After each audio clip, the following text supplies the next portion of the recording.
natutulog ako, naririnig ko yung sobrang ingay na humina ibon. Kaya pala nandoon sila sa dulo. Yan, yan. Yan yung nakaitim na yan. Yan, nandyan sila. Oh. Oh. Yan. Siguro nagdi-date sila yan. Mag-boyfriend, girlfriend yan. Oh.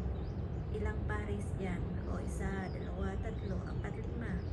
O lima. O anim. O, aba, pares-pares silang nakulang. Ang sobrang ingay nila sa sobrang taas ng bubong ng bahay. Hanggang dyan sila. Hindi naman sila doon pumunta sa kabila na may mga kahoy, pero paborito nila dito sa bubong ko. Yan. Yan, ang sobrang iingay na ko. Naglalambingan pa sila. O yan. Ba, ang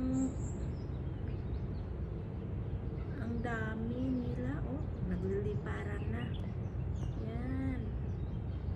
Ang sobrang ingay yan. Parang nag-aaway pa. Siguro mag-girlfriend, boyfriend sila. Nagdi-date dyan. Yan.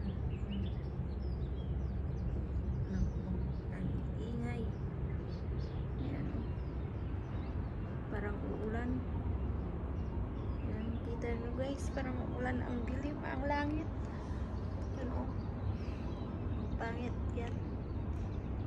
Dito ko sa taas ng bubong ng bahay. Kasi ito, yung bintana ko open. Tapos, naririnig ko ang sobrang ingay. Yan.